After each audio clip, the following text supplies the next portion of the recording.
আসসালামু আলাইকুম। সকলকে নতুন একটি দিনে নতুন ভিডিওতে স্বাগতম। আজকে আমি চলে আসছি রাজধানীর ফার্মগেটে অবস্থিত পাগলা হালিমের একটি ভিডিও দেখানোর জন্য।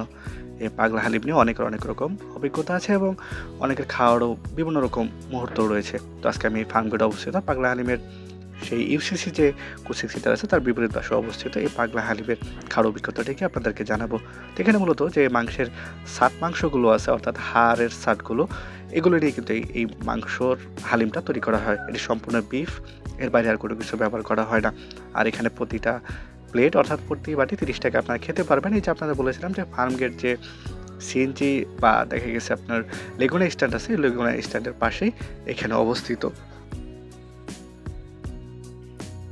এখানে আপনি চাইলে আরও বাড়িয়েও নিতে পারবেন, সেক্ষেত্রে আলাদা আলাদা টোকেন আছে, তো সেইভাবে নিতে হবে। আর এখানে খাবারগুলো অবশ্যই সিরিয়াল অনুযায়ী নিতে হয়, অর্থাৎ সিরিয়াল ছাড়া আপনি এখানে কিন্তু খাবারগুলো নিতে পারবেন না।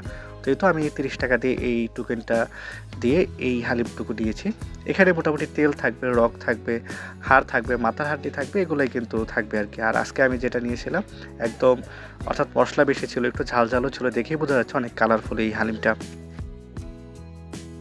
এখন দেখা গেছে অনেকজনের কাছে অনেক রকম আর কি অভিজ্ঞতা হতে পারে এই হালিমটাকে নিয়ে, কিন্তু আমার কাছে ভালোই লাগে আর কি। আমি সবসময় এই ফার্মগেটে আসলে আমি এই হালিমটা খাওয়ার চেষ্টা করি, অর্থাৎ বিশেষ করে ঢাকাতে আসলে আমি এই হালিমটাই রেডি খাই। তো এই যে দেখেন এখানে আমার এই যে একটা রক পড়েছে, অর্থাৎ এখানে যে হাড়ের রক সেটি এবং কিছু কিছু ছুরা মাংস ছিল এবং সাথে বলা যায় কিছু হাড়গোড়, এগুলো আর কি মিক্স ছিল। তো সব মিলে খাবার অভিজ্ঞতা আপনার কাছেও ভালো লাগবে, আমার কাছেও ভালো লেগেছে। আর এখানে আরেকটা জিনিস করা হয়, এখানে যে খাবারের হাড়গুলো ময়লাগুলো এখানে ঝুড়িতে ফেলা হয়, তো আপনারাও আসলে এই ঝুড়িতে ফেলার চেষ্টা করবেন। তো যাই হোক, এটি ছিল একটি শর্ট ভিডিও এই পাগলা হালিম নিয়ে। আপনাদেরকে আর কেমন অভিজ্ঞতা আছে তা আমাদেরকে জানাতে পারেন। তো আজকে এ পর্যন্তই, সবাই ভালো থাকবেন। আল্লাহ হাফেজ।